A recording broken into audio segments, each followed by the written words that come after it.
Thomas Stonewall Jackson was born on January 21st, 1824 in Clarksburg, Virginia, where he grew up and worked in his father's mill.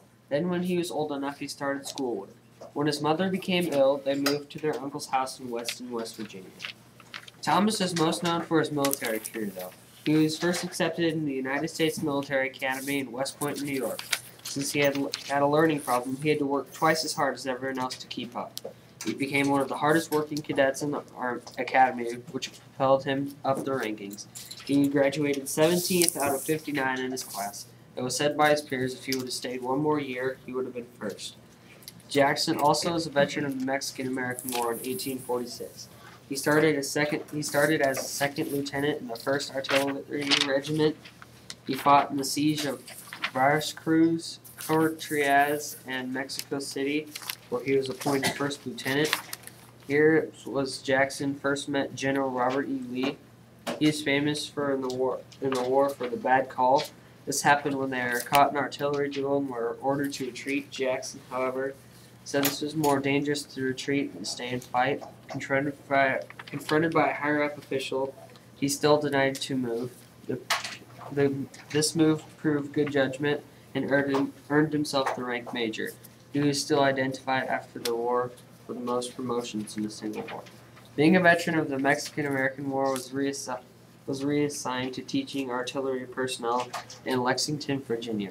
He was a stern teacher and was often called Tom Fool for a stern way of teaching. He would memorize his lectures and recite them to the cadets. If anyone asked questions, he would say the same thing as he said before. If anyone asked again, he would recite it and punish them for not listening. Jackson, however, was still from the South. Yes, he owned slaves. 6 of them to be exact. Their names were Hetty, Cyrus, George, and a mother and her 2 teenage sons. Jackson never spoke out publicly about his opinions on slavery, and he treated his slaves very well. Jackson served a tour in the European countries from 1856 to 1857. Then he came home and married for the 3rd time. Jackson purchased the only house he ever had in Lexington, a 1801 house which he lived in for 2 years before being called to Confederacy, and he would never return home.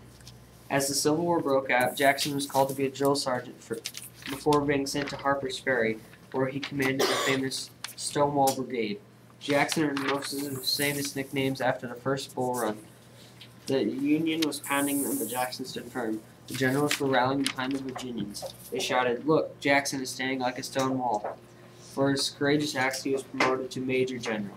Jackson also participated in the bloody Battle of Chancellorsville. He was smart enough to think out of the box during this battle. He was getting pounded during the day, so he decided to attack at nightfall and scout for their weak spot. He found their weak spot and attacked when they least expected it.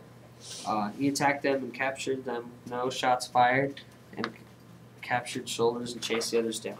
Darkness ended the assault. He was going back to the camp when he ran across another division and they halted. He shouted, "Halt, who goes there?" The frantic division fired shots, not knowing they were firing on their own troops. Jackson was hit by 3 bullets on the second volley, 2 hitting him in the left arm and 1 in the right hand. Jackson wasn't evacuated right away because of the darkness and artillery from the Union. Jackson would end up losing his left arm to amputation. After the injury, he was offered a nearby farmer's house to recover. He refused, but asked if he could use it as an office building. Little did they know, Jackson was slowly coming down with pneumonia. Jackson died May 10th, 1863 from illness. Jackson was one of the best generals around during the time period. He was brave and a great leader. Jackson wasn't prone to cower down and retreat. He was willing to fight to the death. That's why his nickname is Stonewall.